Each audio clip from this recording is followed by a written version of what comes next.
नमस्कार दोस्तों, मैं रवि सिंघल जीसीएल ब्रोकिंग से। आज हम बात करेंगे कि कौन से वो फंडामेंटल फैक्टर्स हैं जो कि आपको शेयर मार्केट में इन्वेस्ट करने से पहले देख लेने चाहिए। मैं कुछ दोस्तों आपको फैक्टर्स बताऊंगा। अगर आप इन फैक्टर्स को देखकर फिर शेयर मार्केट में इन्वेस्ट करेंगे तो लॉन्ग टर्म में आपके लॉस होने के चांसेस बहुत कम है। चलिए स्टार्ट करते हैं।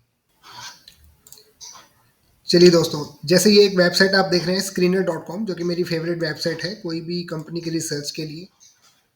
आप इसमें होम पेज में जाकर कंपनी सर्च कीजिए। सपोज आपने इन्फोसिस कंपनी को सर्च किया। यहाँ पर दोस्तों देखिए, ये कुछ फंडामेंटल फैक्टर्स हैं। अगर आपकी स्क्रीन पे कोई नहीं दिखा रहा तो आप यहाँ जाकर ऐड कर सकते हैं। तो सबसे पहले इसमें देखते हैं दोस्तों मार्केट कैप। जब आप एक नया इन्वेस्टमेंट करने जा रहे हैं तो हमेशा ध्यान रखिए कि मार्केट कैप जनरली 50,000 करोड़ से ऊपर का हो।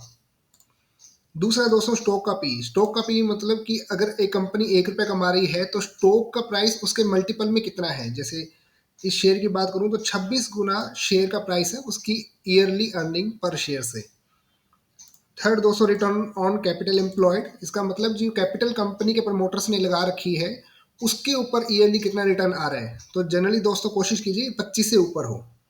डेट टू इक्विटी बहुत इंपॉर्टेंट है। डेट टू इक्विटी मतलब कि कंपनी के पास ओवरऑल खुद का पैसा कितना है और उसने बाहर लोन कितना ले रखा है। तो ये दोस्तों 2 से ज़्यादा कभी भी नहीं होना चाहिए। 2 से ज़्यादा है तो ऐसी कंपनी को आप स्टार्टिंग में अवॉइड कीजिए।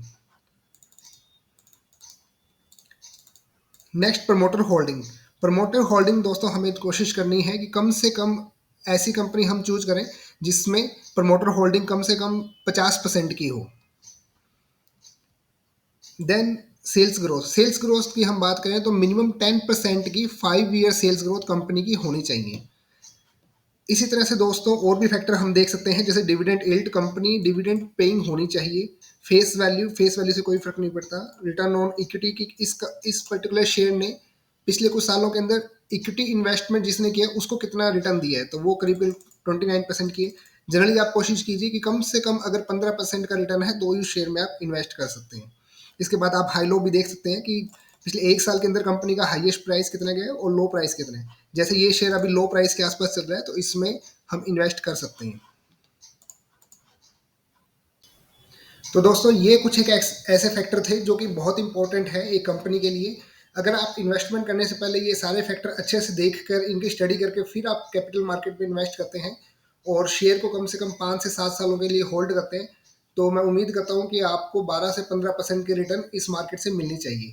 तो जुड़े रहिए हमारे साथ। इस तरह की वीडियो हम आपसे और भी आगे जाके साझा करते रहेंगे। धन्यवाद।